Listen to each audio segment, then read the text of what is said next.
Good evening and a very warm welcome to everyone here with us today. On behalf of BITS Embryo, I'm delighted to bring to you an enlightening and informative session with our successful alumni who have exhibited exemplary performance in this prestigious examination of UPSC. With us today are Arjan Singh Rathore, a BITS Pilani alumni from the class of 2020, securing a mind-blowing rank of 59 in his first attempt, Divyanshu Nigam, a BITS Goa alumni from the class of 2017, with the impressive feat of getting 44th rank, and Divyanshu Chaudhary, an alumni from Pilani campus, bagging 30th position in his second attempt itself. Seniors, thank you for gracing us with your presence today. I hope this session will prove to be very insightful for the UPSC aspirants among us and will also serve as a source of motivation to all the students who have joined us for this session today. So, without any further ado, let us get started with the questions. So, the first question is, going into this field, what was the motivation behind preparing for such vigorous examination and becoming an IAS officer? Either of you is welcome to answer the question. Jayant, you can start. So my motivation was firstly my father, क्योंकि he is in Rajasthan state government. तो बचपन से सुनते थे कि collector करके course होती है, who runs the district administration, and it was during our third year or second year when Anudeep Duru Shetty sir he visited our college. He got AIR 1 in 2017. So he was, I would say, he played a very important role in changing my decision so that I can prepare for my college itself. So that was the primary motivation. And also, I was involved in Nirman, that's an NGO around in and around the villages around Pilani. So Yes. I used to see the SDM. He used to visit there, and when I knew that we have so much opportunities in this service, and the career prospect is such that it is very, I would say, encouraging, and we have a lot of opportunities to serve as well. So that was the primary motivation when I decided that I'll be starting the preparation from my fourth year. So that is the story behind it. What about you, Divyanshu Nigam bhaiya? Actually, the same goes with me also. I have some. My father was in the Indian Forest Service. Achha. My cousin brother is also in Indian Revenue Service. So there has been a strong personal influence at my home that provided me this opportunity to think for this thing. And I was always told that this is an achievable target. This is not something that people from different universities come and do this. So that was a very good plus point. Secondly, I would say that as I grew up and as I was in college also, I happen to be very amazed at how this entire big country is run. So this system behind it is a very, what do you say, complicated, but yes, yet it still is an efficient system that for many people it is still an enigma that India is still a single entity as of now. So I was really keen to know how this system works. So I was always wanted to become the part of the system and not just criticize it from the outside, but just why not work hard and join it and breathe the change you want to see in the world. This has been a major influence for me. Thank you, Bhaiya. So now before the session, we floated a Google form where people could ask their doubts regarding the preparation from you guys. So regarding the same, we have a lot of questions and we'll like to go over them one by one. So first question is regarding the optional subjects. Choosing an optional of interest is an important question for every aspirant. How can one decide which optional will suit them best? Depending on if the optional is technical or a humanities subject, does the time allocation between the main and optional subjects change? Jayant, you want to start? आप करिए sir. So there must be some 2-3 main point that has to be taken care before choosing an option. First and foremost is the guidance. Is there some guidance available for that? It can be coaching, it can be your cousin, it can be anyone. For me, it was my cousin. And so just there should be some guidance. And even as of now, online guidance is also available. Very thanks to COVID, that everything is getting online. And you must be knowing about the DC and DC++. So Yeah. these type of things in torrent. So second is that your interest, that is equally important, not just first or second, equally important. You should be interested in your subject, because your optional is like what you say, your girlfriend or wife, that you have to be very much compatible with that you cannot leave it midway. If you have picked them in optional, it is for an entire year, entire attempt, and you can not escape it. And if you are trying to change the option later on, then it is again going back to square one. So do not, for me, that for Jayant, it was a very smooth ride. He got into the IAS in the first attempt itself. But taking it from a veteran like me, that I have taken like 3 years, 3 attempts. So I was always what do you say, assertive of the fact that I will stick to the geology. my option is geology, so I stick to this Yes, sir. because I do not want to waste the effort that I have given to this subject. I know I'm starting a new subject all over again. So this is again. Third is that that can be personal. For some people, if they are good at their cats at the college level, so they will continue with their engineering subject also, and that also works very well. And some, or like Jayant, have switched to the humanity side. That is equally good. There's no good or bad in that. So everything is good, provided that it is your interest, if it is there or not. These are the three factors. Gotcha. So before we move on to Janta and Divyanshu Bhaiya, there is a follow-up question to that. As you said that liking towards the option is very important, given that it's like your wife or girlfriend. So, sir, इसमें मतलब कितना factor होता है? Like, how much does it matter that if your option is scoring and if you like it, like how do we play the both the sides? देखो, your option is scoring और वैसे दिवांशु हमारे senior Divanshu ने दादा दिवांशु इसमें इनके साथ जियो maths है ना.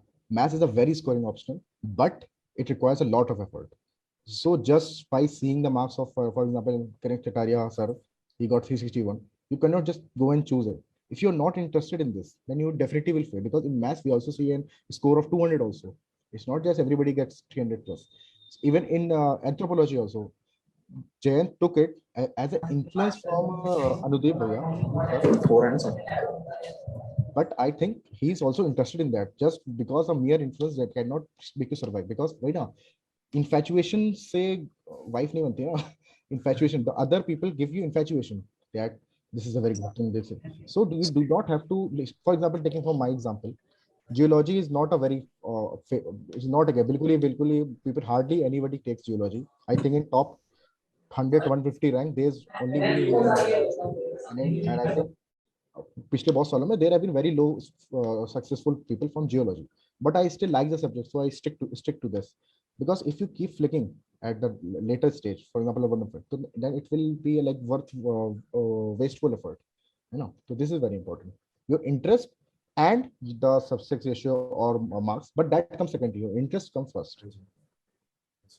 Fair point. Great. What about you, Jant Bhaiya and यार मैं इसमें एक पॉइंट ऐड करना चाहूंगा कि जैसे बिट्स बहुत अपॉर्चुनिटी देता है बाकी कोर्सेज को एक्सप्लोर करने के लिए, लाइक ह्यूमैनिटीज के इलेक्टिव्स ले सकते हैं हम. मैंने कंटेम्पररी इंडिया और गांधीयन थॉट्स करके 2 इलेक्टिव लिए थे, जिससे मेरा इंक्लिनेशन बढ़ गया था ह्यूमैनिटीज की तरफ. I had also the option of mathematics, but मेरे पास टाइम नहीं था इतना, क्योंकि कॉलेज के साथ प्रिपेयर करना था. और एंथ्रोपोलॉजी, यस, जैसे भैया ने बोला कि बहुत बड़ा एक इन्फ्लुएंस रहता है, जैसे अनुदीप गुरु शेट्टी सर का था. सेकंड ये भी होना चाहिए कि आपका इंटरेस्ट बहुत जरूरी है, क्योंकि मैं फॉर्चुनेट मानता हूँ खुद को कि मेरा फर्स्ट अटेम्प्ट में हो गया.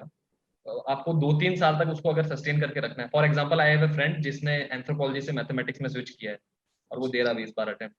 तो ऐसे भी बहुत लोग मिलेंगे आपको. तो आपको on major basis of marks आपको नहीं देखना है. 3-4 फैक्टर्स हैं. Yes, marks do play very important role, but आपका इंटरेस्ट भी होना चाहिए, प्लस उस पर कितना गाइडेंस और रिसोर्सेज अवेलेबल है उस पर, और कितने भी बुक लिस्ट वगैरह है. क्योंकि एंथ्रोपोलॉजी का एक बेस्ट पार्ट ये कि उसका सिलेबस वेरी वेल डिफाइंड है, प्रिसाइज है, और book list freely available market में. तो these are some of the options या फिर स्ट्रेटजी जो बच्चे देख सकते हैं ऑप्शन चूज करने के लिए. बाकी दिव्यांशु भैया would guide us more better कि मैथमेटिक्स उनका था ऑप्शन, काफी भारी ऑप्शन बोलते हैं, तो उनका क्या थॉट प्रोसेस था उसके बीच. ग्रेट. फर्स्टली सॉर्ट हो गया इंटरनेट का इशू, तो अब सब ठीक है. And thank you Jayant. So yes, I opted for mathematics. This was because of 3 reasons. First was that mathematics is, I think, the most scoring optional when it comes to UPSC. वो तो एक जग जाहिर बात है, तो मैंने लिया था. सेकंड चीज ये था, मैथमेटिक्स से मेरे को इंटरेस्ट शुरुआत से था. इनफैक्ट मेरे हर एग्जाम में, बीट जेई बीट कैट, क्योंकि मैं IIM कैलकाटा में पढ़ा हूँ, तो उसमें भी मेरा क्वांट की वजह से ही हुआ था. सो मैथ्स की तरफ एक नेचुरल इंक्लिनेशन तो था ही. And the third most important thing was that maths का सिलेबस लोग नॉर्मली बोलते हैं बहुत ज्यादा है, कि 10 मंथ्स तक लगता है, लेकिन मैथ्स के सिलेबस में ऐसे काफी टॉपिक्स थे जो इंजीनियरिंग और मैनेजमेंट बैकग्राउंड में कवर हो चुके थे. फॉर एग्जांपल, डिफरेंशियल इक्वेशन हो गया, कैलकुलस हो गया, वेक्टर्स हो गया, LPP हो गया, जो हमारे दोनों ही बिट्स और IIM में था. तो ये चीजों की वजह से मैथ्स का जो मेरा प्रैक्टिस टाइम था वो काफी रिड्यूस हो गया था, क्योंकि अगर मैं किसी नए सब्जेक्ट को पढ़ता स्क्रैच से तो भी मेरे को 4 महीने लगते, और ये सब चीजें मेरे को पहले से पता थी, तो मेरा मैथ्स 4-5 महीने में एक राउंड हो चुका था.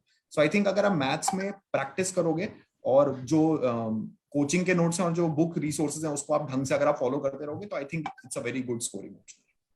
So, Bhaiya, as you said that IIM, having studied MBA from IIM Calcutta, helped you in the math section. So, we have a follow-up question to that. So, other than helping in math section, did MBA from IIM Calcutta help you in general with the preparation?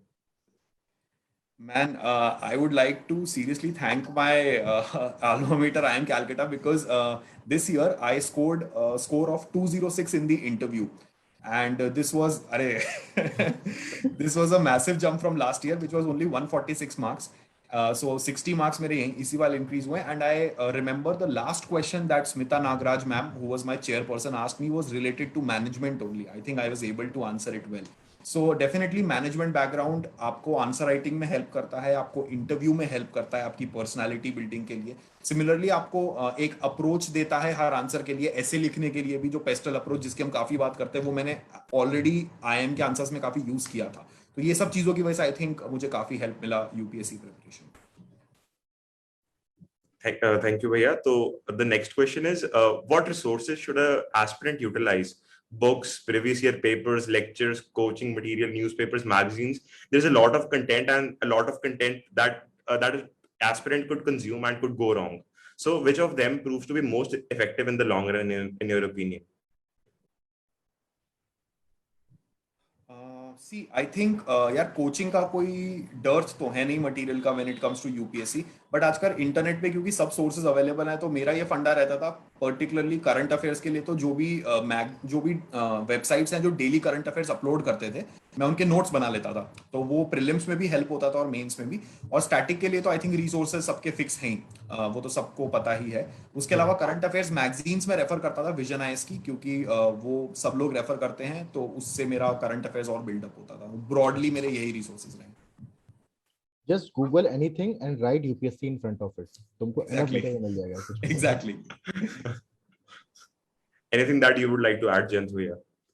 यार एक ये कि जैसे newspaper हम पढ़ते हैं तो we get to no क्या कौन से हॉट टॉपिक्स चल रहे हैं मार्केट में. तो हमने प्रीलिम्स और मेन से पहले हम 3-4 दोस्तों ने किया था कि we short listed some 60-70 topics, और फिर वही अप्रोच की गूगल पे लिखा, फिर आगे यूपीएससी डाल के, तो उस पर फिर नोट्स बना लो आप पूरा. तो आई वुड से कि न्यूज़पेपर से नोट्स मत बनाना, क्योंकि वो बहुत फ्यूटाइल एक्सरसाइज है. 3-4 घंटे आपके वेस्ट ही होंगे एक टाइप से. और ना आप, और जब कोचिंग वाले आपके लिए इतना अच्छे से काम करके दे रहे हैं, तो फिर आप क्यों मेहनत कर रहे हो उसके लिए. तो कोई भी एक मैगजीन उठा लो, या तो मंथली, मैंने एनुअली की थी पीटी 365, उसके नोट्स बना लो आप. Same goes with mains 365. फिर उसको आप बार बार रिवीजन करते रहिए, एंड ऑलवेज आप कनेक्ट करते रहिए. जैसे न्यूज़पेपर में कुछ भी पढ़ रहे हैं आप, अपने नोट्स में एडिशन कर सकते हैं उसका. कोई भी नई चीज है, जैसे अभी ऑनरेबल प्राइम मिनिस्टर वो यूएसए में गए थे for UNGA meeting I guess. तो वो सब चीजों के आप देखते रहे. अब टॉप इशू ये नहीं है कि ऑनरेबल प्राइम मिनिस्टर यूएसए गए, इशू ये है कि यूएनजी में क्या क्या टॉपिक्स थे वो डिस्कस हुए. तो इशू को समझिए आप, बेसिकली न्यूज को मत समझिए. न्यूज को ऐसे फेस वैल्यू पे मत लीजिए, बट उसका थोड़ा एनालिसिस कीजिए पीछे से. एंड इसमें भी इवन इन रिसोर्सेज आल्सो, अपने रिसोर्सेज आई वुड से कि लिमिटेड रखिए. एंड रिवीजन जो है वो सबसे इंपॉर्टेंट है. आई थिंक उस पर तो सब अग्री करेंगे. तो वो ये स्टैटिक का मोस्टली सेम ही है सबके लिए बुक लिस्ट. आई थिंक इसमें मैं एक ऐड करना चाहूंगा कि जैसे मुझे जो लगा पर्सनल एक्सपीरियंस है कि ये जो कहा जाता है कि न्यूज़पेपर आप करंट अफेयर्स के लिए पढ़ रहे हैं, मुझे लगता है इससे ज्यादा आप अपनी कॉम्प्रिहेंसिव स्किल्स के लिए कर रहे हो, आर्टिकुलेशन स्किल्स के लिए. Because when you read an article by suppose C. Raja Mohan, he writes brilliant article on the international relation. So you get to know how to write a thing, and that will immensely help you in essay, in GS4, and even in the on GS 1, 2, 3 also. How to write, because especially for engineers, we come from a background that we hardly write anything. है ना, college में तो क्या ही लिखते हैं, एक paragraph भी लिखने को कहा जाएगा तुम अच्छी इंग्लिश में नहीं लिख पाओगे अपनी सही से, है ना. You will write message, that is okay, but you will not be able to write a paragraph. So when you read that, इसलिए मैं बोल रहा हूँ refer to the vision magazine or any magazine, but do read the newspaper and especially editorials. and इसमें एक जो मैं बता सकता हूँ जल्दी टाइम करने के लिए, never read any sports news. इसके लिए कोई political, कोई religious, कोई बहुत ही extremist view, ऐसा नहीं करना. बेसिक जो ना इशू बेस्ड कोई है ना न्यूज, है ना, उसका वो पढ़िए आप उसको, और उसको उसी लैंग्वेज में पढ़िए, इससे आपकी इंग्लिश भी इम्प्रूव होगी अगर किसी को प्रॉब्लम है इंग्लिश में. ठीक है. Actually, I just like to add one more point to what Nigam just said. जब मैं शुरुआत में मैंने हिंदू न्यूज़पेपर पढ़ना चालू किया था, मुझे 2.5 घंटे लगते थे. आई थिंक वो हर एस्पिरेंट की कॉमन स्टोरी है, शुरुआत में सबको लगता ही है. रोमन सैनी सर का एक बहुत ही अच्छा वीडियो है यूट्यूब के ऊपर, जिसमें उन्होंने अंडरलाइन कर रखा है कि किस पेज पे आपको हिंदू में क्या पढ़ना है. तो मेरे हिसाब से हर एस्पिरेंट को उससे चालू करना चाहिए। तो आपका पहले हिंदू का रीडिंग टाइम रिड्यूस हो जाएगा, फिर आपके ओपिनियंस बनना चालू होंगे, then you can graduate to the current affairs magazines, तो आप अपना करंट अफेयर्स बेटर कंसोलिडेट कर। Fair enough. तो भैया आपने जैसे कहा कि राइटिंग प्रैक्टिस के लिए न्यूज़पेपर पढ़ने में बहुत हेल्प होती है, तो सर उसी के लिए फॉलोअप क्वेश्चन ये है कि और राइटिंग सेक्शन को रिफाइन करने के लिए और प्रैक्टिस आप कैसे कैसे करते थे, and how many previous year papers and essays would be sufficient for this purpose? I think I can start in this कि प्रीवियस ईयर, जैसे मेरा एक सिंपल से मेरा रूल होता है, स्पेंड टाइम विद यूपीएससी। मतलब spend as much time as with the previous year question as you can. Just do not run after the mocks, rather run after the previous year question. And after 2013 the pattern has changed, so उसके बाद का तो आपको सब देखना है, उसके पहले थोड़ा अलग तरीके से होता था, है ना? तो refer to all the papers from all the GS and even your optionals also till at least till 2013। इसके पहले जाना है तो वो भी जा सकते हो, वो आपको सब आने चाहिए, और उसके सोल्यूशन भी आपको कहीं ना कहीं मिल ही जाएंगे, बुक में मिल जाएंगे और दृष्टि की साइट पर इनके काम मिल जाते हैं। तो always attempt those questions. I actually attempted GSK 2017, 2018 and 19 paper for this attempt, है ना? That plus ये तो है ही, इसके बाद क्या, और फिर ना इसके एनालिसिस भी करिए कि how are they asking question और what areas are they asking question, what are the key scoring area. So उस पे you have to prepare your short note as in 1 or 2 page notes, जिससे आप उसको कभी जैसे एक मैं एग्जांपल देता हूँ, GS2 में हर बार क्वेश्चन आता है तुम्हारा ये लोकल सेल्फ हेल्प ग्रुप के ऊपर या पॉवर्टी के ऊपर, ये फिक्स है आना ही है, और सेम ही सोल्यूशन होता है इसका, ज्यादा कुछ ऊपर नीचे होता नहीं करने को। तो you can actually predict your, तो आपके सिलेबस में मेंशन पॉइंट है ना, उस पर आप नोट्स बनाओ, फिर उसको लिखो आंसर पे। आपका एक ना, जैसे मैं बोलता हूँ कि आर्सेनल में आपके पास एमिनेशन रखनी होनी चाहिए, अब आपको कैसे यूज करना वो आप यूज करना बाद में, है ना? ये जरूरी इंपॉर्टेंट है। और फिर टेस्ट सीरीज लगाओ, जबरदस्त टेस्ट सीरीज लगाओ जितनी लगा सकते हो। After all it's exam of writing, याद करने से कुछ नहीं होगा, लिखोगे नहीं। और मैथ्स ऑप्शन में अगर चौधरी भैया का अगर है ही है तो उसमें तो बहुत ही लिखना होता है, उसमें तो रजिस्टर खत्म हो जाएंगे, तो क्या ही बात है फिर। तो राइटिंग तो करनी ही करनी है। Just to add one more thing to what Nigam just said was that जैसे ऐसे में particularly मैंने क्या किया था, PYQs देख के कुछ ऐसे कॉमन टॉपिक्स हैं जो हर साल रिपीट होते हैं, वुमेन एम्पावरमेंट हो गया, हेल्थ, एजुकेशन, एग्रीकल्चर, तो इनके मैंने 10-15 टॉपिक्स के 1 पेजर्स तैयार कर लिए थे। Exactly. कि बस जैसे जैसे लास्ट ईयर 2019 अटेम्प्ट में जैसे ही हेल्थ एजुकेशन का मेरे को टॉपिक दिखा, मैं धड़ाधड़ लिखना चालू हो गया, मैंने कुछ सोचा ही नहीं, कोई फ्रेमवर्क ही नहीं बना। This time though I had to, because this time the essay topics were unconventional. Yes, but normally ऐसा होगा कि आपको एक टॉपिक तो देखा दिखाया मिल ही जाएगा, तो वो आपको काफी हेल्प करेगा प्रिपरेशन में। तो इसमें आप अपने एनेक्डोट्स तैयार कर लीजिए, अपने कोट्स याद कर लीजिए, कुछ पर्सनल एक्सपीरियंसेस जो आप अगर ऐड करेंगे ऐसे में तो वो अच्छा रहेगा। ये सब चीज आप ऐसे के लिए कर सकते हैं। और जीएस के लिए what he said is absolutely correct. हर साल कुछ ना कुछ टॉपिक्स रिपीट होते हैं, जैसे फॉर एग्जांपल नैक्सलिज्म एक ऐसा टॉपिक है जो हर ऑल्टरनेट ईयर आता है, ये मैंने देखा है। तो अब नैक्सलिज्म के जो बेसिक फंडे वो क्या है, कॉजेस, इफेक्ट, सोल्यूशन, 3 ही तो चीजें हैं। अब उसको जिस भी फॉर्मेट में क्वेश्चन में पूछा है बस आपको उस हिसाब से लिखना है। तो बस इसी की प्रैक्टिस आप टेस्ट सीरीज के थ्रू करते रहिए, और पीवाईक्यू से हमेशा रेफरेंसिंग रखते चलिए, वो बेटर रहेगा। Anything that you would like to add, Jayant भैया? हाँ, हम एक्चुअली मेरा दोस्त जो था साथ में, he is 104 rank, Rishabh Kumar Rewar. तो हम दोनों ने साथ में डिसाइड किया था कि we will be giving at least 3 simulation before our actual mains attempt. तो इन दिसंबर हम 3 दिन, जैसे 12, 13, 14 को एक दिन ऐसे GS 1, 2, 3, 4 और ऑप्शनल भी 15 तक, तो ऐसे 3 अटेम्प्ट मैंने पहले मेंस के दे दिए थे। तो उससे जब एक्चुअल मेंस जब हुआ था, तो सबसे most important thing your in your mains is कि आपको एक भी क्वेश्चन छोड़ना नहीं है। अगर एक भी क्वेश्चन आप छोड़ेंगे तो 3 to 4 marks you lose out on every question, और अक्रॉस पूरा मेंस 15 to 20 मार्क्स, और वो आपकी रैंक एकदम बाहर लाके फेंक देगा, आप लिस्ट से भी बाहर हो सकते हो। तो वो बहुत इंपॉर्टेंट होता है। और खासकर हमारे टाइम में तो सर्दी का भी मौसम था, तो इनिशियली स्पीड नहीं बनती इतनी, तो अच्छी खासी प्रैक्टिस आपकी होनी चाहिए मेंस के लिए। तो कोई भी कैंडिडेट अगर वो स्टार्ट करे, तो आईएएस बाबा का टीएलपी प्रोग्राम मुझे काफी अच्छा लगा था, डेली आंसर राइटिंग के लिए, क्योंकि उसमें ऐसा कोई hard and fast current affair से नहीं पूछते हैं, they ask from static part. तो if you can prepare a short question like society, then आप उस पे टीएलपी के क्वेश्चंस को रेफर करके अपने आंसर राइटिंग प्रैक्टिस कर सकते हैं। That also improve your structuring part as well, and also enriching your content. तो ये अप्रोच मैंने फॉलो की थी। एक्चुअली पता है इसका प्रैक्टिस की इसलिए भी इंपॉर्टेंट है, बिकॉज जो आपका एक्चुअल मेंस होता है, मतलब अभी बच्चों के लिए तो काफी दूर की बात है, वो एक फिजिकल एक्सरसाइज भी होती है। You have to write 6 hours a day and काफी डाइवर्स, मेंटल तो है ही है, फिजिकल लाइक, और वो भी 3 दिन। जीएस ओ ऐसे GS1, GS2, GS3, GS4। तो GS4 में आते आते तो मेरी जो नंब हो गई थी मेरी, सबकी हो गई होंगी यहाँ पे लिखने में, है ना? तो उसमें ना ये भी फैक्टर कभी हम लोग मिस कर जाएंगे, अगर आप घर पे लिख रहे हो और लेजर टाइम में लिख रहे हो ना, कि धड़ाधड़ लिखना है तुमको, विद टाइम और विद वहाँ पे, और फिर ये भी समझ के रखो कि 180 मिनट्स कहते हैं वो, उसमें 5 मिनट तो वो फॉर्मेलिटी से बर्बाद कराते हैं, गोला भरना है ये। तो आप 170 मिनट्स के हिसाब से करो अपना टाइम मैनेजमेंट, तो एक एवरी मिनट काउंट। अभी समझ नहीं आ रहा होगा, जब आओगे तो समझ आएगा, एवरी मिनट काउंट, है ना। True. चलो बिल्कुल sir. So, sir, the next question is, can you describe your daily schedule during the preparation phase? How did you manage to strike a healthy balance between pleasure time and leisure time? यार leisure time होता नहीं ज्यादा, अगर तुम सही से दे रहे हो तो। सिंपल सी बात ये है ना।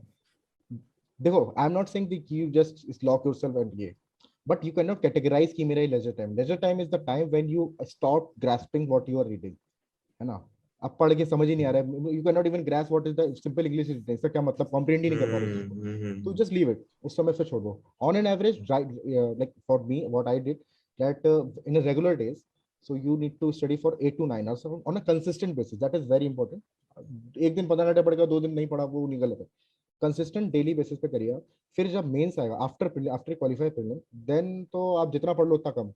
लिखना भी है ना, तब तो आपको 3 घंटा ऐसे ही एक उसमें निकल गया, तो और फिर ऑप्शनल भी करना है, सब कुछ करना है, 85 डेज का गैप है, और उसमें अगर आपका मैथ्स ऑप्शनल है तो फिर तो अलग ही लेवल करना है उसमें, तो मैथ्स का तो इतना बड़ा होता है। So there is no defined hours for this, and that also depends how smart और what is your grasping power, तो उस पर भी डिपेंड करता है आई थिंक। तो यह बताएंगे और कुछ। हाँ यार, मेरा भी ब्रॉडली सेम ही था, 7 to 8 आवर्स कंसिस्टेंट था। बट मेरा एक जो पॉइंट था मैथ्स लेने का, वो ये भी अच्छा हो गया कि जब मैं जीएस से बोर होता था तो मैं मैथ्स करने लग जाता था। तो उसकी वजह से क्या हुआ कि वो 7 to 8, कभी कभी 9 to 10 भी चले जाते थे। तो मेरे को लगता नहीं था कि मेरे को है ना पढ़ना पड़ रहा है, बिकॉज मैं वही एग्जाम्पल्स बार बार देख रहा हूँ, मेरे को मेरा होता जा रहा है पेपर, है ना। तो मैथ्स का एक ये फायदा डेफिनेटली हुआ। But this is very important कि आप कंसिस्टेंटली 7 to 8 आवर्स पढ़ें, और बीच में प्लीज ब्रेक्स लेते रहे। मैं तो लेता ही था, कभी टीवी देख लिया, कभी कोई टीवी सीरीज देख ली, या कुछ ऐसे ही कुछ जॉगिंग करने चला गया। कोविड में तो खैर वो सब नहीं हुआ, बट जितना भी पॉसिबल था वो मैंने किया। So that is very important, and I think मेरे लिए तो afternoon nap is a must, क्योंकि break of like an hour or an hour and a half is very important to refresh yourself and rejuvenate yourself to go for another sitting। तो मैं ये जरूर करता था, एंड 7 to 8 आवर्स कंसिस्टेंट था। Exam में तो ऑफकोर्स 12 से 14 घंटे सभी पढ़ते हैं, तो वो तो कोई अंडरलाइन करने का इंपॉर्टेंस ही नहीं है। बट ये 7 to 8 hours consistently is needed.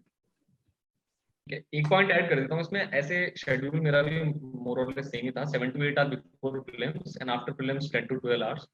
But schedule वैसे टाइम टेबल मत बनाना स्ट्रिक्टली कि 5 से 6 ये करूंगा, अगले दिन हाँ 6 ना से ना 8 ये करूंगा, वो कभी फॉलो होगा नहीं, आदत डेली कौन सी। टारगेट्स। तो उसकी जगह आप माइक्रो टारगेटिंग कर सकते हैं कि एक हफ्ते के अंदर मैं ये टारगेट कंप्लीट कर सकता हूँ, या फिर विद इन 2 और 3 डेज मुझे ये पोर्शन पूरा करना है, and with in month and. तो वो अप्रोच लेके चलेंगे तो that would be more beneficial, क्योंकि एक उसमें आपको एक तो आप ट्रैक रख सकते हो, दूसरा बीच में कुछ भी मॉडिफिकेशन आ रहे हैं थ्रू आपकी लाइफस्टाइल डायनामिक है बहुत, तो उस वजह से आप उसको भी थोड़ा एडजस्ट कर सकते हो। तो ये ध्यान में रखना है। बाकी एकदम रिजिड टाइम टेबल वो होना, वो तो फ्यूटाइल एक्सरसाइज है मेरे हिसाब से, क्योंकि फिर वो ये कि गिल्ट आता है उसको बाद में, एंड फिर वो अलग जोन में चले जाते हो आप। तो इसलिए मतलब अगर पढ़ने का नहीं मन कर रहा है जिस दिन, ऐसा नहीं होगा कि आपका हर दिन पढ़ने का मन करेगा, तो उस दिन मजे कर लो अपने आप। एक दिन टाइम पास करोगे तो गिल्ट अपने आप आ जाएगा, फिर you will be back to studies. इससे अच्छा है कि किताब के सामने बस टाइम पास कर रहे हैं, नींद आ रही है फिर भी पढ़ रहे हैं, तो वो उसका कोई पॉइंट नहीं है। तो थोड़ा अपने अंदर भी उतना फ्लेक्सिबिलिटी रखो। So, what do you mean to say is that more than constant, like timetable, proper timetable, you have to just give the sitting when you feel like you have to. It should come from inside and not a fixed timetable that you have to follow. Exactly. So, next follow-up question इसका था कि during the preparation phase, while you must be studying and preparing very hard, you must observe people around you enjoying, and your families and your friends interacting with them. So that must demotivate you sometimes. So, how did you keep yourselves going? मैं बताऊं क्या? हाँ निगम, तुम ही चालू करो भाई, यही pattern रहेगा अब। अरे देखो, देखो ये दिस डिपेंड्स, पर्सनली बहुत वेरी करता है। सम पीपल डू गेट, शायद एज से भी हो जाता है, हम लोग सब थोड़ा गिल्ट भी आ गई है ना अब करते करते कि like you got to this. देखो इसमें 2-3 फैक्टर हैं। फर्स्टली, आप खुद कितना मोटिवेटेड हो अपने टारगेट की तरफ, है ना। If you are strongly motivated कि मुझे यही करना है, इट्स अ कॉन्शियस डिसीजन, किसी ने नहीं किया है, तो आई थिंक तुमको ज्यादा फर्क नहीं पड़ेगा तुम्हारे दोस्त यूरो ट्रिप मार रहे हैं, यूरोप में रह रहे हैं, और बिट्स पे हो तुम लोग, तो तुम्हारे ज्यादातर दोस्त शायद नहीं मिलेंगे तुमको थोड़े दिनों बाद, है ना। So it doesn't matter. But if it influences you, cut off from the social media. Instagram पे खास तौर से वहीं सब आती फोटो, वो छोड़ दो, कोई जरूरत नहीं करने की। इफ इट इन्फ्लुएंस यू, अगर नहीं करता जरूरी नहीं है, ऐसा मेरा कोई स्ट्रिक्ट रूल नहीं है। मैं तो इस अटेम्प्ट में तो था, पिछले में नहीं था तो मेरा नहीं हुआ था, इसमें तो मेरे हिसाब से भी था। है ना, तो द थिंग इज मेरे को ज्यादा फर्क नहीं पड़ता, but what I would also suggest that stop watching लवासना videos, वो मत देखना कभी कि आईएएस की एंट्री ऐसी होती है, आईएएस, उससे ना आपके अंदर आता है डेस्परेशन कि यार मेरे को अब चाहिए, और फिर आप डे ड्रीमिंग करोगे, दैट इज रॉन्ग। अपने दोस्त देखो देखो आपने भी डिसाइड किया था ना, जब वो अपना एमएस के लिए फाइट मार रहे थे और जब अपने प्लेसमेंट के लिए फाइट मार रहे थे तब आप तफरी कर रहे थे ना, तो अब ये आ रहा है और फिर ये सोच के रखो कि यार लवासा जाके ना ये सब वापस आ जाएगा, कोई बात नहीं, सब और अच्छे ही जाएगा, पैसे मिलेंगे सब करने के, ठीक है। सो ये मोटिवेशन लेके रखना है आपको, बाकी कुछ नहीं, बाकी करो। मैंने बड़े अपने लिए कन्वेंशन लगा ना कि मैं पढ़ रहा हूँ, तो वो हम्म, इतना बिजी रखो अपने आप को कि पढ़ रहा हूँ भी, बस ये करना है यार, छोड़ो वीडियो यार, ये हम्म, इंशन बची है अभी। सो वो अपने आप आ जाएगा फिर धीरे धीरे करते करते। हाँ यार, मेरा भी ब्रॉडली ऐसा ही था, बट एक चीज जो मैंने करी थी वो यही थी कि मैं सोशल मीडिया से कंप्लीटली कट ऑफ था, बिकॉज मेरे जितने भी फ्रेंड्स थे या तो वो शादी कर रहे हैं या वो घूम रहे हैं ठीक है। This is I am saying this because IIM के जो मेरे बैचमेट्स हैं, मैं तो फ्रेशर गया था, but there were many people who had work ex who had come into the IIM, तो उनका तो डेफिनेटली शादी का सीन था जो कुछ भी था।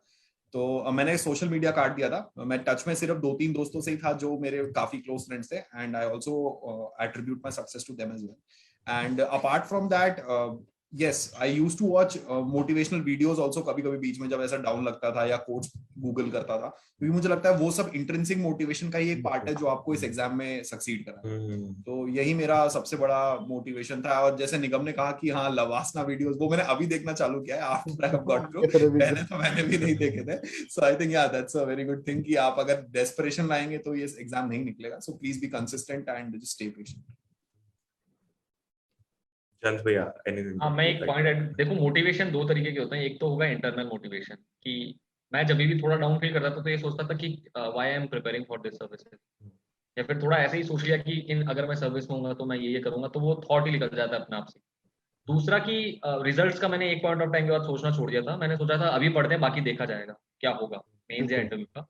तो वो अपना आप ही थोड़ा रिलैक्स हो जाता हो। एक्सटर्नल मोटिवेशन तो है ही बहुत, मतलब एमिनेम के गाने सुन लो या फिर कुछ भी कर लो, वो मेंस के टाइम पे बहुत ज्यादा हेल्पफुल हाँ। होता है। मैं थोड़े रामायण जो अपनी सीरीज थी उसके भी थोड़े गाने सुनता था, जो फाइनल बैटल होता है between lord Ram and Ravan वाला जो बैटल होता है, तो वो मैं इंटरव्यू से पहले भी सुन के गया था। वो तो जो थोड़ा आखिरी तो रात। एक्सटर्नल मोटिवेशन है। बट डीप डाउन ये है कि आपका जो इंटरनल मोटिवेशन है वो हमेशा आपका स्ट्रांग होना पड़ेगा। आप अपने पेरेंट्स या फैमिली से, क्योंकि फैमिली से ही बात करो, फ्रेंड से कभी कभी बात करते तो हो सकता है लगे कि वो जॉब में है, फुल्ली मजे कर रहे हैं, थोड़ा बहुत आ सकता है वो फैक्टर। बट अब फैमिली से बात करो, थोड़ी पॉजिटिविटी उनसे भी लो, और अगर आपका अच्छा फ्रेंड सर्किल है तो they would always motivate you. तो ये ध्यान हमेशा रखना है आपको, मतलब, और सेंस ऑफ ऑप्टिमिज्म तो रखना ही है इस प्रिपरेशन के अंदर, क्योंकि इतना ज्यादा स्ट्रेनिंग एक्सरसाइज है। 2 साल की मेरे को ही हो गया प्रिपरेशन, दिव्यांशु भी, और दोनों दिव्यांशु भी काफी मतलब लगे हुए हैं, तो वो बहुत इंपॉर्टेंट रहता है। मतलब पेशेंस तो सबसे इंपॉर्टेंट ही है इसके अंदर। तो वो रखना पड़ेगा आपको। इंटरनली जो मोटिवेशन रहता है ना कि आपको क्यों ज्वाइन करना है, वो आई गेस सारे जितना भी आपको लो मोमेंट्स होते हैं उससे ओवरकम करवा देगा। पता है, इसमें एक और पॉइंट बोलूंगा कि देखो, ये मत करो कि सेल्फ पिटी कि यार मैं ही कर रहा हूँ बाकी सब मत कर रहे हैं, ऐसा नहीं है। उन लोग भी फाइट मार रहे हैं, कॉर्पोरेट लाइफ भी आसान नहीं है, वहां पे बहुत फाइट मारनी होती है। बहुत सारे मेरे दोस्त ने कैट के लिए पढ़ रहे थे, तो पढ़ रहे थे ना वो भी, एमएस करने के बाद भी लोग पीएचडी कर रहे हैं, तो वो भी फाइट मार ही रहे हैं। अब बात हम्म, ये है ना कि हम लोग की सोसाइटी में आईएएस को इतनी बड़ी चीज मानी गई कि जैसे हम ही लोग सब फाइट मारते हैं, ऐसा नहीं है। कॉर्पोरेट लाइफ में भी अगर गूगल में प्लेसमेंट कर चाहिए है ना, तो फिर वो वहाँ भी बहुत फाइट मारनी है। वो इन्फोसिस जाना तो that is a different thing, लेकिन अब वहां भी अगर आपको टॉप टीयर में जाना है तो फाइट तो हर जगह है, you are not alone. definitely. Fight बिना माने नहीं जा सकते, तो ये भी रखो कि मैं अकेला नहीं हूँ भाई, वो लोग भी फाइट मार ही रहे हैं वहाँ पे। बहुत सारे लोग तो मेरे अब 2-3 साल बाद, भाई यूपीएससी कैसे करना है बताओ, क्या करें, है ना, वो भी आते हैं। तो आपको, आप अकेले नहीं हो, सब लोग फाइट मार रहे हैं, और सबने पहले मारी भी थी, जो भी आईएएस बना है आज तक हम्म, उसने भी फाइट मारी है। आप हम्म। अकेले नहीं हो कि आप ही आए हो बस, ठीक है। एक तरह से we should have to keep our why strong, that why we are doing this Why? and get back There's, to that. there's a very famous quote also in this book, Man's Search for Meaning. If you know the why for your thing, you can survive anyhow. है ना, तो this is very good thing. So, Bhaiya, on the similar lines of preparation, there's another question. So, was there any specific strategy that you kept in your mind while preparing? You said that you didn't bifurcate your time slots, but you just sat there and you studied when you felt like it. But other than that, did you follow any specific technique to ensure better understanding of concepts and covering the syllabus? Yes, I think regular notes तो हैं ही, वो तो पढ़ ही रहे हैं आप। Make your own notes, एक important चीज है। वॉच वीडियोस, ऑडियो विजुअल, जितनी चीजें मिलती हैं। Hmm, for example in geography there is hardly any good source for geography, अच्छा, सो और यूट्यूब पे बहुत वीडियोस हैं, you can just hmm, refer to them. and do not limit yourself just to UPSC videos. For example, एक example जैसे मैं देता हूँ कि एल नीनो ला नीना में मेरे को बहुत कंफ्यूजन रहता था, ठीक है। तो एक ऑस्ट्रेलिया की वेदर सर्विस का वहाँ पे एक चैनल है, उन्होंने बहुत अच्छे समझाया, बिकॉज वहीं पे ज्यादा इम्पैक्ट भी होता है इसका। अच्छा। तो वो देख लो वीडियो, तो वहां मिल जाएगा। बाकी बहुत सारे स्टडी आई क्यू बहुत बार क्वेश्चन टॉपिक बहुत आसानी से समझा देता है वो। जैसे मेरा इंटरेस्ट आईआर में था, तो इंटरव्यू के लिए तो मैंने बहुत बार देखा था वहाँ पे, है ना। और उस समय चल भी रही थी इतनी चीजें, थैंक्स टू अफगानिस्तान, इतनी चीजें, तो you got to see that. तो ऑडियो विजुअल हो गया, खुद करने वाला। रिवीजन इज वेरी इंपॉर्टेंट समझने के लिए। किसी दोस्त से पूछ लो, किसी को, मतलब जैसे कोई सीए दोस्त है, तुमको नहीं समझ में आ रहा जीएसटी कैसे काम करता है, सीए दोस्त से पूछ लो, बता देंगे तुमको आसानी से। वीडियो का और गूगल का बहुत जितना एक्सटेंसिव यूज कर सकते हो। मैं तो कहता हूँ एक टाइम के बाद बुक्स को पढ़ना ही छोड़ दो, बुक्स में होता नहीं ऐसा कुछ। हिस्ट्री है बस बुक्स के लिए, बाकी तो सब कुछ अपने आप पढ़ सकते हो। इकोनॉमी पूरी कोई बुक नहीं होती मेंस की इकोनॉमी के लिए, हाँ पेपर होता है बुक उसका, क्या ही पढ़ोगे उसमें। ठीक है, चलो और भाई बताएंगे, चौधरी भाई बताएंगे। हाँ यार, आई थिंक डिजिटल जो लर्निंग है उसकी इंपॉर्टेंस तो निगम हैज ऑलरेडी टोल्ड।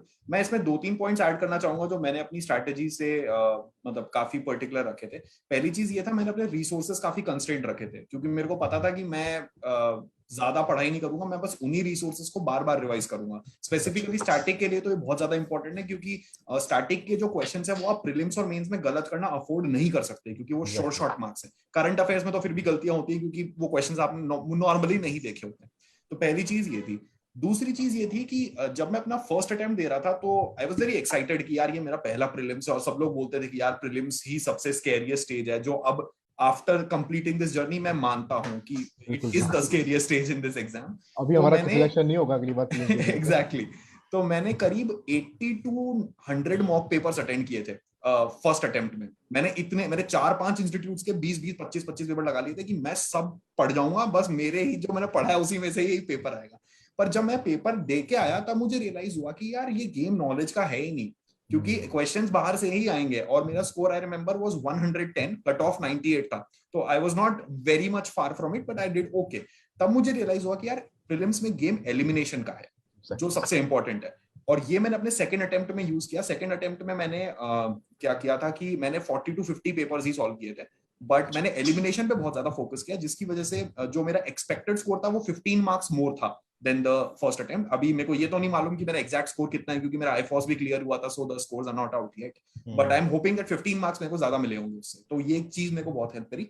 और तीसरी चीज जो शायद मैं पहले भी बोल चुका हूँ, वो ये था कि पीवाईक्यू से रेफरेंसिंग करना बहुत जरूरी है, which is very important in mains examination. क्योंकि मेंस एग्जामिनेशन में अगर आप एक पैटर्न प्रेडिक्ट कर लेंगे कि यार ये क्वेश्चंस तो रिपीट होने ही है, तो आप उन क्वेश्चंस को तो प्रैक्टिस करके उनके नोट्स बना के वो क्वेश्चंस तो अच्छे कर ही लेंगे। बाकी जो करंट अफेयर्स मैगजीन से आप याद कर रहे हैं, पीटी मेंस 365 या जो कुछ भी है, उससे आप और बेटर परफॉर्म कर पाएंगे अपने मेंस एग्जामिनेशन में। तो ये मेरी ब्रॉडली स्ट्रैटेजी थी। और हाँ, एक लास्ट चीज ये थी कि मैथ्स इज टू जीएस का जो टाइम डिवीजन था वो मैंने 60:40 का रखा था, क्योंकि मैथ्स में मेरे को पता था कि रिटर्न्स हाई मिलेंगे, because ultimately it's a very scoring optional. So this was my broad strategy for both prelims and mains. I like to add a few points कि यार जो भैया ने बताया पीवाईक्यू एनालिसिस बहुत इंपॉर्टेंट है। इवन प्रीलिम्स के अंदर भी क्वेश्चंस रिपीट होते हैं। श्रमणा वाला एक क्वेश्चन था वो रिपीट हुआ, और उससे पहले भी बहुत लाइक साइंस एंड टेक के क्वेश्चंस रिपीट होते हैं। और कुछ टेक्निक्स हैं, जैसे फॉर एग्जांपल कोई भी एप्लीकेशन होगा साइंस एंड टेक्नोलॉजी का, उसका majorly answer all of the above ही होगा। जैसे एआई वाला एक क्वेश्चन था, तो वो ऐसी टेक्नोलॉजी है जिसको अभी तक किसी ने फुली एक्सप्लोर किया ही नहीं है, तो कुछ भी हो सकता है अंडर द सन उसके अंदर। तो मेरा एक दोस्त था, वो फिजिक्स से था, तो उसने ज्यादा दिमाग लगा लिया था थोड़ा उसके अंदर, तो वो क्वेश्चन थोड़ा सा गलत हो गया था। तो ऐसे कुछ टेक्निक है, जैसे बहुत एक्सट्रीम स्टेटमेंट्स हो गई, वो जनरली मतलब मैं नहीं बोल रहा हर बार, बट जनरली वो गलत ही होती है। तो ये सब आप जब ही सीखोगे जब आप ज्यादा से ज्यादा प्रैक्टिस करोगे मॉक टेस्ट। ये सिर्फ आप कंटेंट पढ़ लोगे उससे आपके पास नहीं आएगा। सिमिलरली जो ऑप्शन एलिमिनेशन वाली टेक्निक है, वो भी इसी से आपकी डेवलप होगी। और ये पॉइंट है कि प्रैक्टिस तो सबसे इंपॉर्टेंट है ही, मतलब because after all it is all about competition. Mains में भी एंड प्रीलिम्स में भी मैंने भी अराउंड 100+ मॉक्स दिए थे। और मतलब कहीं ना कहीं वो जो एलिमिनेशन वाली टेक्निक है वो उधर से ही आएगी। और आपको ये भी डिसाइड करना पड़ेगा कि how much questions you will be going to attempt in actual prelims as well, ताकि आपका जो मैथ्स है वो अल्टीमेटली 100 के आई वुड से कि एटलीस्ट 10-15 मार्क्स ऊपर ही होना चाहिए, ताकि प्रीलिम्स के बाद आपका 20 दिन उस स्पेकुलेशन में खराब ना हो कि मेरा कट ऑफ होगा या नहीं होगा। ताकि आप फुली अपने, क्योंकि कितने 90 दिन तो टोटली होते हैं मेंस के, उसमें भी आप 20 दिन अगर स्पेकुलेशन में खराब करोगे तो 70 दिन नहीं बचेंगे आपके पास। तो एटलीस्ट आप इतना अच्छा मार्जिन लेके चलो कि आप फुली उस मतलब एटलीस्ट 2 दिन ब्रेक के बाद पूरा अच्छे से मेंस की तैयारी कर रहे हो। तो वो ये कि आपको थोड़ा स्टडी भी अपने स्मार्ट तरीके से करना पड़ेगा। और PYQ analysis is the best, मतलब क्योंकि वो हमेशा ही आप उसके साथ कितना भी टाइम बिता लो, आपको हमेशा नई से नई चीज सीखने को मिलेगी। तो वो हमेशा अच्छी अप्रोच होती है, तो ये अप्रोच ध्यान में रख सकते हैं बच्चे। तो भैया नेक्स्ट क्वेश्चन थोड़ा बिगनर्स के लिए है, मतलब बिगनर्स हर बार सोचते हैं what is the right time to start preparing, like is there right time as such, और when one should start preparing, और when they just feel like it, when they feel interested. I think इसका answer Jayant को देने देते हैं जयंत सबसे को देते हैं भाई, पहले। जयंत ही देगा भाई, बेस्ट उसी का आएगा तुम्हारे पास। हाँ, बिल्कुल। मेरे हिसाब से मेरे राइट टाइम यार, इट ऑल डिपेंड्स कि वो अल्टीमेटली लाइफ में मतलब क्या उनका गेम है। मतलब कुछ लोग ऐसे होते हैं जो जॉब करते हैं उसके बाद उधर थोड़ा एक्सपीरियंसेस ऐसे रहते हैं जिसके बाद वो डिसाइड करते हैं। मेरा स्टार्टिंग से ही था, मतलब इतना स्ट्रांगली अच्छा। नहीं था, बट कॉलेज में वो एकदम ही ऐसा हो गया कि मेरे को करना ही है। तो मैंने सोचा कि अब मैं जॉब में प्लेसमेंट्स में क्यों बैठूं, जब मेरे को अल्टीमेटली करना है। कुछ मेरे ऐसे दोस्त भी होते हैं जो पूछते हैं कि 1 साल जॉब कर लेता हूँ उसके बाद कर लूंगा, तो उसका भी कोई पॉइंट नहीं है। अनलेस आप अगर देखो, अगर आप फाइनेंसिस की कोई इशू नहीं है आपके पास, अ, तो आप मेरे हिसाब से 4th ईयर से ही करो, क्योंकि 1 साल जॉब करके फिर आपको टाइम क्यों खराब करना है। और 1 साल आप जॉब करोगे तो एक कंफर्ट जोन में चले जाओगे उधर, फिर वापस उस कंफर्ट जोन से आके बाहर प्रिपरेशन आना। करना वो बहुत मुश्किल होता है। क्योंकि कॉलेज के टाइम भी थोड़ी बहुत मेहनत चलती रहती है, अपनी कॉम्प्रीज वगैरह टाइम में उतना नहीं होता, बट वो रादर मोर इजी रहता है एज कम्पेयर टू जॉब।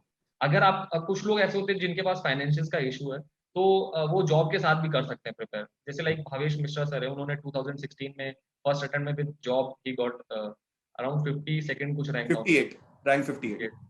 तो मैं ये बोलूंगा ये पर्सन टू पर्सन डिपेंड करता है, बट अगर आपका बहुत स्ट्रांग मन है कॉलेज के बाद ही, तो मैं तो ये कहूंगा कि 3-2 में अच्छे से आप रिसर्च करना चालू कीजिए, और dedicatedly serious preparation you can start with 4-1। ये दैट इज द बेस्ट तो टाइम मेरे हिसाब से। बट 3 साल मतलब एटलीस्ट 2-3 साल कॉलेज में आप एंजॉय भी करिए।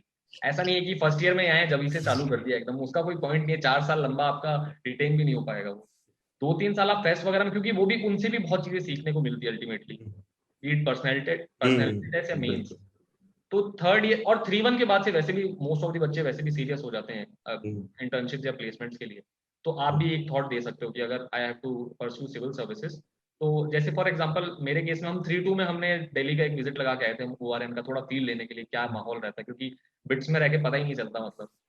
तो उधर फिर पता चला कि कंपटीशन ऐसे रहता है और इतना इतना प्रिपरेशन रहता है। तो 4-1 से हमने सोचा कि अब डेडिकेटेडली स्टार्ट करते हैं प्रिपरेशन, तो that is the right time मेरे हिसाब से।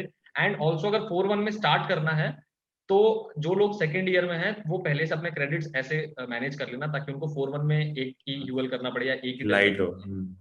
बहुत लोग ऐसे होते हैं जिनको 3-3 कोर्स 4-4 कोर्स भी करने पड़ते हैं, तो वो नौबत ना आनी पड़े। 4-1 एकदम लाइट हो। और इवन एक मेरे दोस्त ने तो अर्ली ग्रेड कर लिया था 4-1 के अंदर ही, तो उसका अच्छा। पैसा भी बच गया और वो 4-2 में प्रिपरेशन भी स्टार्ट कर लिया उसने। तो ये सब चीजें होती है, तो लोगों को जनरली नहीं पता रहती, तो वो अगर सेकंड या फर्स्ट ईयर में, तो they can think of early grade as well. तो जयंत भैया, इसी इसी के ऊपर फॉलोअप क्वेश्चन था आपके लिए। जैसे आपने बोला कि 3-2 से रिसर्च करना स्टार्ट कर देना चाहिए, तो क्या आपने भी ऐसा किया, और मतलब you didn't now was your did U double think the decision of not sitting for the placements, like was there any doubt, and going given that you were going for UPSC where the success percentage is very low? Initially doubt था। 3-1 के अंदर हमें vision के lectures एक senior के through मिल गए थे, तो हमने थोड़ा देखना चालू किया और पढ़ना चालू किया। इनिशियली नहीं पढ़ता था कोई भी, पर वो पता नहीं बीच में एक ऐसा फेज आया जब सब पढ़ने ही लग गया अचानक से ही। वो अब मेरे को उसका रीजन नहीं पता, बट सब फिर एक को देख के बाकी लोग भी पढ़ने लग जाते हैं इवेंचुअली। ये हुआ था। उसके बाद में फिर भी मैंने फॉर्म जरूर भरा था, मेरे 6,000 रुपए लगे थे प्लेसमेंट्स के लिए, वो रिफंड नहीं हुआ था। ठीक है। तो ऐसा था कि उसके बाद फिर मैंने फैमिली से बात की, पेरेंट्स से बात की, तो फिर उन्होंने भी मतलब बहुत सपोर्ट दिखाया। फिर बाद में मैंने सोचा कि पॉइंट तो है नहीं बैठने का प्लेसमेंट, जब फाइनली करना ही है ये, तो मैंने सोचा 4-1 इज द बेस्ट टाइम। और मैंने बीच में ये भी था कि ड्रॉप लेके ORN जाएंगे 1 साल, बट फिर मैंने सोचा कि 4th ईयर पूरा वेस्ट ही हो जाएगा एक टाइप से, क्योंकि ज्यादा होता नहीं है 4th ईयर में कुछ करने को। मतलब जिनकी जॉब लगती है वो तो पार्टीज करते हैं, और फिर मैं क्या ही करता मतलब। तो हाँ इसलिए मैंने सोचा प्रिपरेशन स्टार्ट ही कर देते हैं 4th ईयर से। तो ये आपको ध्यान में रखना पड़ेगा। 3-2 में बहुत अब तो इतना गाइडेंस हो गया, जैसे अनुदीप दुरुशेट्टी सर का भी ब्लॉग है। अब बहुत बिट्स टू आईएएस करके गूगल ग्रुप भी है जिसका आप पूरा गाइडेंस ले सकते हैं। तो आप अच्छा। 3-1 3-2 से स्टार्ट करिए पूरा, और 4-1 से डेडिकेटेडली यू कैन। और मेरे हिसाब से 1 साल का प्रिपरेशन सही है। और ये भी मैं बोलूंगा कि हम तीनों के केस में ड्यू टू कोविड-19 लॉकडाउन के तौर पे हमें एक्स्ट्रा टाइम भी मिल गया था काफी। तो हम्म। मेरा जो आंसर राइटिंग है वो जून जुलाई में हुआ था। मैंने मई के साथ, मई में पेपर होता तो मेरा शायद मेंस इतना अच्छा नहीं होता, बट वो जून जुलाई वाला एक्स्ट्रा जो टाइम था उससे मैंने आंसर राइटिंग भी कर ली। तो ये चीज है कि ये अप्रोच रख सकते हैं।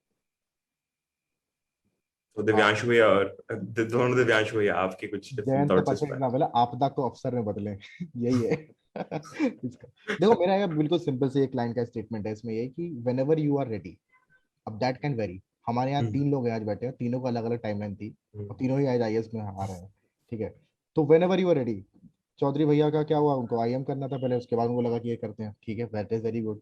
इसका पहले से भाई 3rd ईयर में लग गया, इसको इसने कर लिया। मेरे को भी लगा, मेरे को था, लेकिन मैं तो डेडिकेट, मैं सीरियस नहीं था इतना कॉलेज में। मैं तो कॉलेज में मतलब मस्ती कर रहे थे हम लोग, तो गोवा था मेरा कैंपस तो। ठीक है, तो मैं उसके बाद स्टार्ट किया। तो मेरा भी तो there is no right thing कि यही करना है। Whenever you are ready, when आप क्योंकि देखो, रेडी होने से पहले, प्रिपेयर करने से पहले आप ये जरूर जान लें आप क्यों प्रिपेयर कर रहे हो और ये क्या है ना। सब लोग जहन जितने लकी नहीं होते कि फर्स्ट अटेम्प्ट में निकल जाए। तो आपको कम से कम 3 साल का लेके चलना है कि भाई देखो नहीं हुआ तो एक बार और भी दे देंगे। ये सोच के आप जब मेंटली रेडी हो जाओ तभी कूदना है इसके अंदर।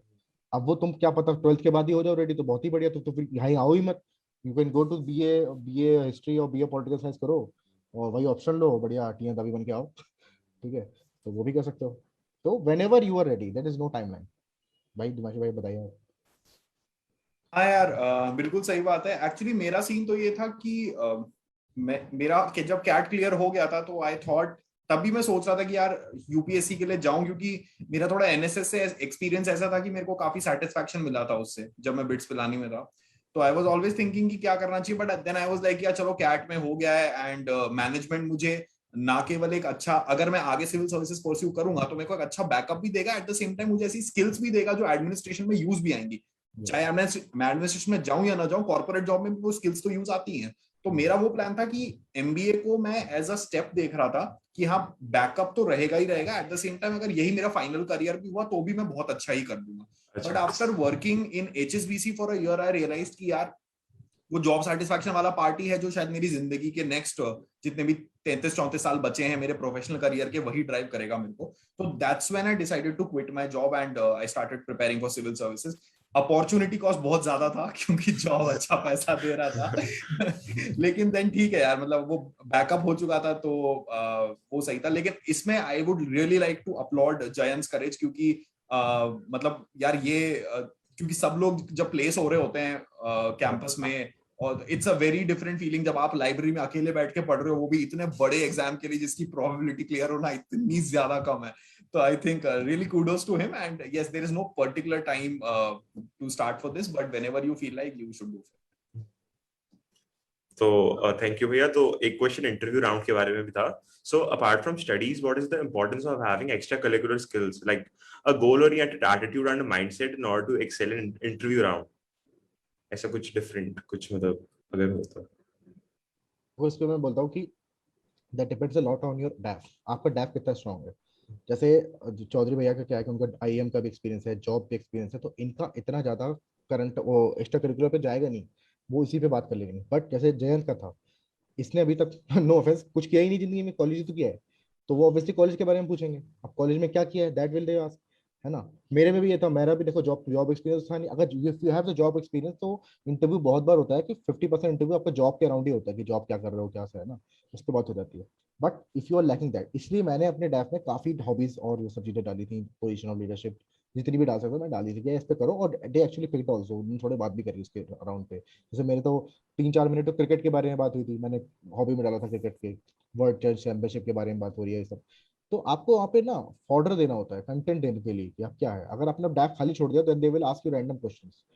तो if you either you do job on all, तब तुम अपना डैफ वो वाला सेक्शन लाइट ले सकते हो, है ना। अगर जॉब नहीं कर रहे हो, जैसे जैन टाइप का तुरंत ही आए हो, तो यू शुड बी डूइंग कुछ तो कॉलेज में किया ही होगा ना, 4 साल क्या किया हो, तो वो बताओ फिर अच्छे से बताओ इसके लिए। इसमें एक्चुअली मैं अपने दोनों इंटरव्यू एक्सपीरियंसेस रिकाउंट करना चाहूंगा कि वो डिफरेंट कैसे थे। In my first interview experience मुझसे काफी ब्रॉड क्वेश्चंस पूछे गए। जैसे मैंने एनएसएस मेंशन किया था तो मुझसे थोड़ा एनएसएस के बारे में बात हुआ था। देन मेरे प्रोफाइल से रिलेटेड बात हुआ ही था about IIM BITS and then banking also. But मैंने एक ऐसी स्पेसिफिक चीज डाली थी जो मुझे पता था कि हर इंसान पकड़ेगा, वो थी इंडियन माइथोलॉजी। ठीक है, क्योंकि इंडियन माइथोलॉजी एक ऐसी चीज है जिसके पर हर किसी को कुछ ना कुछ आता है और हर किसी का कुछ ना कुछ ओपिनियन है। तो in my first attempt I was asked 2 questions on Indian mythology. I answered them well, but then due to some issues I was not able to do well. Some other questions I did not do well. But in my second attempt, to be very honest, मेरे डैफ से सिर्फ Indian mythology पे बात चली है. Smita ma'am जो मेरी chairperson थी, उन्होंने मुझसे करीब 4-5 क्वेश्चंस पूछे and she seemed satisfied. And एक और मेंबर थे, उन्होंने भी मुझसे 2-3 क्वेश्चंस महाभारत से रिलेटेड पूछे थे, क्योंकि मैंने मेंशन कर दिया था कि Mahabharat is my area of interest. और ये जो मेरा एरिया ऑफ इंटरेस्ट है वो स्कूल से चालू हुआ था, जब हमारे करिकुलम में महाभारत इंट्रोड्यूस हुआ था क्लास 6 एंड 7 सीबीएसई में. तो तब से मैं मतलब महाभारत भी पढ़ रहा हूँ, उसके रिलेटेड जो फिक्शन है जैसे अमीश त्रिपाठी, अश्विन सांघी, जो फेमस राइटर्स है उनके मैं पढ़ता रहता हूँ. तो आई थिंक इस चीज ने मेरे को काफी हेल्प किया इंटरव्यू में अच्छे मार्क्स लाने के लिए भी, क्योंकि उनको लगा होगा कि यार इंडियन माइथोलॉजी अगर एक ऐसा बच्चा पढ़ रहा है तो ये थोड़ा ग्राउंडेड हो सकता है. He has not forgotten his roots and he is a good mix of a traditional and a modern person. तो आई थिंक वो एक चीज इंपैक्ट कर रही होगी. तो मेरे हिसाब से हॉबीज बहुत जरूरी हैं, 1 या 2 तो होनी ही चाहिए. और अगर आप कोई ऐसी हॉबी लिख पाए जो आप अच्छे से कर पाए प्रिपेयर बिफोर द इंटरव्यू और उन पे एक अच्छा इंप्रेशन छोड़ पाएगा, तो वो एक काफी बढ़िया चीज है. यार सिमिलरली मेरे केस में भी 80% of my interview was on my DAF. So I played tennis at state level, तो उस पे 6-7 क्वेश्चंस थे. सिर्फ टेनिस पे ही 2 मेंबर ने 3-3 4-4 क्वेश्चंस, क्योंकि एक शायद मेंबर को मेरे को लगा उनको बहुत इंटरेस्ट था और काफी अच्छा डिस्कशन चल गया था उसके ऊपर. सेकेंडली मैंने एक थोड़ी अनकन्वेंशनल सी हॉबी डाली थी कि watching documentaries on world war 2. अब वो मेरा 10th से इंटरेस्ट है और मैं देखता हूँ, और मेरे को बहुत इंटरव्यूज में पूछा भी था कि तुमने क्यों डाला है, मतलब. बट जो मेंबर्स थे वो काफी ज्यादा मतलब उन्होंने काफी अच्छे क्वेश्चन पूछे थे उसके ऊपर. तो यही बोलूंगा कि जो आप हॉबीज वाला स्पेशली जो सेक्शन होता है वो बहुत इंपॉर्टेंट और बहुत अपॉर्चुनिटी भी देता है आपको, क्योंकि वो ही ऐसा सेक्शन है जिसमें आप अपना इंटरव्यू खुद ग्लाइड कर सकते हो दूसरे डायरेक्शन की तरफ. बाकी करंट अफेयर्स पे कोई क्वेश्चन पूछा तो उसमें तो आप बता ही दोगे, बट डैफ का ऐसा क्वेश्चन है जिसमें आप खुद एक्चुअली इंटरव्यू को कंट्रोल कर सकते हो कि कौन से डायरेक्शन में जाएगा वो. और जनरली ऐसा होता है कि जो क्वेश्चंस डैफ पे पूछते हैं तो आपको आपका स्कोर थोड़ा अच्छे साइड पे रहता है. अगर ज्यादा फैक्चुअल है तो हो सकता है कि आपकी पर्सनैलिटी शो ना हो, बट डैफ में जो जो चीजें आपने डाली है और जिस पर आप कॉन्फिडेंटली आंसर करते हो, तो it will show your personality traits as well. So that becomes a very central part in your interview preparation. तो इसका इंपॉर्टेंस तो है काफी, स्पेशली जैसे दिव्यांशु निगम भैया ने बोला कि मैंने कॉलेज के बाद कुछ किया ही नहीं है, तो वो बस मेरे से कॉलेज के बारे में ही पूछेंगे. अब जैसे चौधरी भैया का ये सीन था कि उन्होंने जॉब किया, तो हो सकता है उनसे जॉब के बारे में भी पूछे सवाल. तो ये पर्सन टू पर्सन वेरी करेगा कि उनका इंटरव्यू किस डायरेक्शन में जाता है. जैसे मेरा एक फ्रेंड है, उससे कुछ भी नहीं पूछा डैप, तो उससे बस करंट अफेयर्स ही पूछा है. तो मतलब ये काफी सब्जेक्टिव है इंटरव्यू का जितना भी प्रिपरेशन है, बट अपने जितना हाथ में है जो डैप है वो हम कर ही सकते हैं बेसिकली. एक बात और बोल दो, जैसे इन लोगों की बड़ी बड़ी हॉबीज होंगी, कोई झूठ मत लिखना डेफ में, देखो दे विल गेट यू. अगर इनका माइथोलॉजी लिखी थी भैया ने तो उनको एक्चुअली देखते थे, इसने वर्ल्ड वॉर 2 का लिखा है, तो अब तुम नहीं जाके वर्ल्ड वॉर 1 लिख देना जाके, या तो देखना फिर ढंग से, है ना, because they are very intelligent people, they will get to know that you are faking it और नॉट. ये बस बताओ. So, Bhaiya, that was all about preparation questions. Now that 4 Bitsians are sitting together, we definitely have to ask a question about BITS. So the question is, having graduated from a prestigious institution like BITS and being surrounded by knowledgeable professors and intellectual peer group, how did this aspect help you in your journey towards becoming a successful IAS officer? I think BITS specifically and engineering in general gives you a very analytical way of approaching things. कैसे आप करेंगे, because ये ना जो syllabus है इतना बड़ा है कि you have to prioritize things, you have to handle pressure a lot. वो बिट्स में सिखा देते हैं कि एक हफ्ते में कंपनी निकालना होता है ना, जब वो तो सब प्रेशर झेलना आ जाता है, कैसे करा जाता है ना, वो बहुत इंपॉर्टेंट है. प्लस यहाँ पे जो अपॉर्चुनिटीज होती है, जैसे जयंत भी बोल रहा है, मैंने तो इतनी नहीं लिखी थी कि कर सकते हैं लोग, जो इंटरडिसिप्लिनरी पढ़ने का ऑब्जेक्ट वो मिलता है कि आप ह्यूमैनिटीज का ऑप्शन ले लो किसी के लिए, तो दैट हेल्प्स. और देखो उसको किया ही, उसको हेल्प से लिया था ना, ये बहुत इंपॉर्टेंट हो जाता है. फिर आपका काफी डाइवर्स क्लब्स डिपार्टमेंट में काफी लर्निंग होती है एज अ पर्सनैलिटी. आप क्या करना चाह रहे हो, बात करना आता है आपको, लोगों से कैसे बात करेंगे, हैंडल करना, कन्विंस करना, that helps in your interview preparation also. और एक ना सबसे इंपॉर्टेंट बात बोलते हैं, जो सराउंडिंग मिलती है हमारे एक पढ़े लिखे समाज की सराउंडिंग है ना, वो बिट्स में मिलती है. जब कॉलेज से बाहर निकलोगे ना, तब आपको समझ में आएगा कि यार कितने बेवकूफ लोग भी घूमते रहते इधर उधर, है ना. एक हम नहीं मानते कि जनरल लेवल ऑफ इंटेलिजेंस यहाँ तो है, इतना तो है ही. अब आपको बाहर आप कुछ बोल दिया और पता नहीं उन्होंने कैसे इंटरप्रेट कर गए, वो पता नहीं क्या हो जाए. बिट्स में इतना एक सोशल ब्रो कोड चलता है कि यार ये तो ठीक है, इसके लिए कोई बात नहीं है ना, इसके ऊपर ही सब, इससे तो नहीं सब. तो वो बहुत इंपॉर्टेंट एक फैक्टर मिलता है कि आप कम्युनिटी मिल गई है. और अब मैं जयंत का देखो तो मैं बिल्कुल बोलूंगा best place to prepare is in the college itself. College में पढ़ो, इतना बढ़िया लाइब्रेरी मिलेगी, बिट्स गोवा की तो लाइब्रेरी इतनी बढ़िया है, वहां पे जाओ कभी, है ना. तो ये बहुत इंपॉर्टेंट हो जाता है. हाँ यार, I think Nigam has covered almost all the points. एक दो पॉइंट्स बस जो मैं ऐड करना चाहूंगा. एक तो ये यार, कॉलेज में ना कंपटीशन की एक बहुत अच्छी फीलिंग आती है बिट्स में. तो उसकी वजह से ये जितनी भी चीजें है ना, एनालिटिकल एबिलिटीज, ऑब्जेक्टिव पेपर्स में फोड़ना और एलिमिनेशन करना और compete करना और स्कोर कैसे बढ़ाएं, खुद को इंटरनली मोटिवेट करना, ये सारे फैक्टर्स आई थिंक बिट्स आपके अंदर डाल देता है. और भाई मैं तो ट्रिपली का हूं, ठीक है. तो मतलब Same भैया, ये same. सब चीजें मैंने तो सीख रखी है अच्छे से. तो so this has been a very good contribution of BITS. And one more thing I would like to say was, BITS में जो मेरे ह्यूमैनिटीज के इलेक्टिव्स थे, एक सर थे Kumar Shankar Bhattacharya sir. I think Pilani के लोगों को पता होगा उनके बारे में शायद. He used to take some literature courses in Pilani. अभी भी हैं वो शायद. मुझे याद है उनका उनका मैंने कोर्स लिया था, और जो पहली बुक उन्होंने हमको पढ़ाई थी वो थी the kite runner. I am not sure if you guys have read it. Khalid Hosseini. Yeah. Exactly, yeah. So it talks Beautiful about book, the yeah. situation of Afghanistan. It's a brilliant book. Beautiful. And वो सब जब, और उन्होंने इसी context की books और इसी तरह की बुक्स हमें इंट्रोड्यूस करी उस कोर्स में, तो उससे मेरा एक इंटरेस्ट जगा कि यार थोड़ा देखते हैं कि एक्चुअली अफगानिस्तान में क्या होता है, या इंडियन सोसाइटी कैसे इंटरेक्ट करती है, क्या प्रॉब्लम्स हैं, क्या इश्यूज हैं. तो वो एक सिविल सर्विसेज की तरफ मेरा इंक्लिनेशन आई थिंक उन कोर्सेज से है. So I would really like to thank sir for inciting my interest also in civil services because of these courses. यार एक चीज और बोलूंगा, जीरो अटेंडेंस पॉलिसी भी बहुत पे करती है. Exactly, कि एक yes. सेंस ऑफ रिस्पॉन्सिबिलिटी आ जाती है, इवन दो नहीं कंपल्शन है क्लास में जाना, बट कॉम्प्री में जैसे हम पढ़ते हैं एक दिन पहले, वो जो जैसे भैया ने बोला कि कम्पिटिटिव स्पिरिट रहती है पूरे कॉलेज के अंदर, एंड स्पेशली जो एलुमनाई का नेटवर्क है बिट्स का. तो मेरे एग्जांपल में एक अंकुर तिवारी सर है, वो मेरे को बिट्स टू आईएएस पे मिले थे, and he evaluated my essay copies as well. He is currently in Indian postal services. तो उसने काफी हेल्प किया. तो गाइडेंस वाला जो फैक्टर था वो मतलब काफी इंपॉर्टेंट रोल था मेरे प्रेपरेशन के दौरान. जैसे निगम भैया ने बोला कि लाइब्रेरी इतनी बड़ी बढ़िया लाइब्रेरी है पिलानी में, तो वो बहुत बढ़िया इंटरनेट स्पीड भी है, और जनरली मैंने मतलब देखा है खाली ही रहती है, तो बच्चों को उसका यूटिलाइज करना चाहिए अच्छे से. वो बहुत इंपॉर्टेंट है. एंड ऑल्सो इन फेस्ट, मतलब बहुत सारे सिचुएशंस होते हैं जहाँ पे हम अंडर प्रेशर होते हैं, बहुत चीजें मैनेज करनी पड़ती है. मेरे को लगता है कि आगे जो करियर होगा हमारा आईएएस में, वो भी कहीं ना कहीं वो लर्निंग्स जो हमने सीखी हैं व्हाइल मैनेजिंग फेस्ट, वो उधर बहुत काम आएगी. Definitely. So, Bhaiya, this is the last question for tonight. As an IAS officer who has recently been inducted into the services, what is your vision for India and its future generations?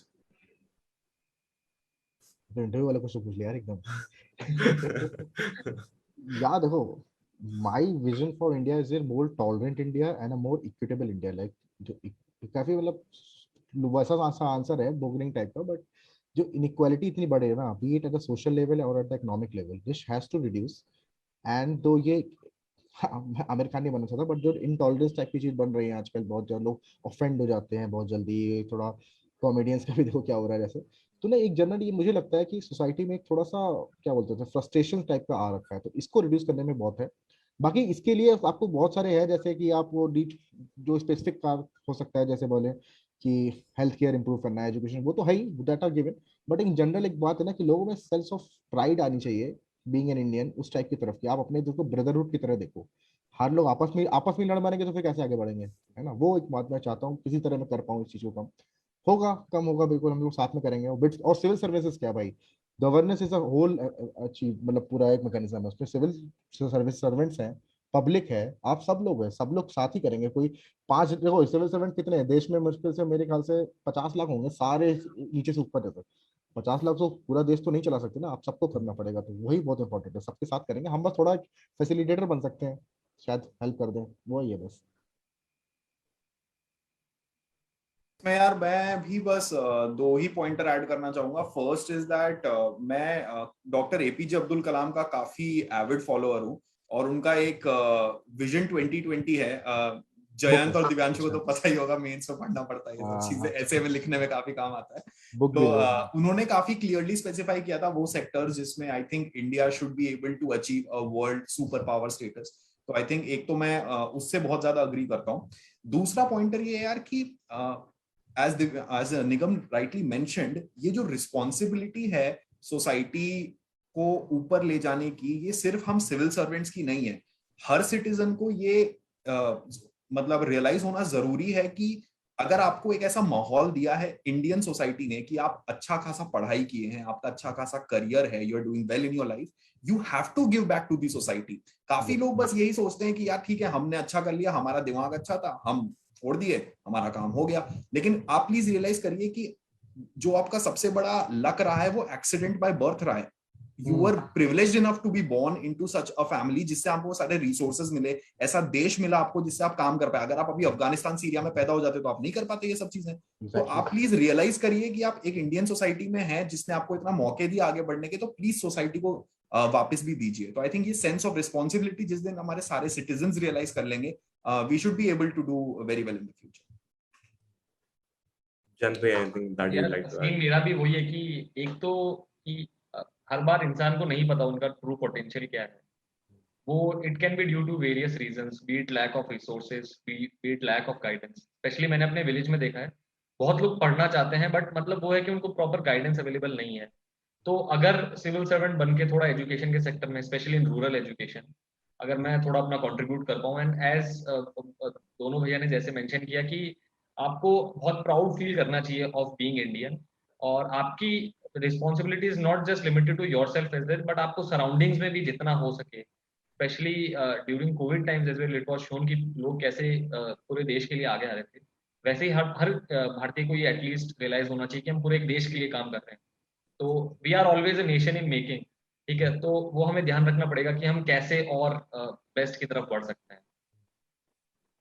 Definitely, very insightful. This session was very insightful, and because we are running out of time, we'll have to conclude it. But I wish we could have gone on for a little long. But anyway, it was an absolute pleasure hosting all of you and getting an insight into your preparation days. The phenomenal learning experience that will surely help us chart our own path towards the journey of UPSC. And on the behalf of everyone at BITS Hyderabad, I sincerely thank you for taking the time out of your busy schedule and be here with us today. I would like to wish you best of luck for the future. And I also express heartfelt gratitude to our audience for joining this session today. Thank you. Thank you. Thank you, Bhaiya.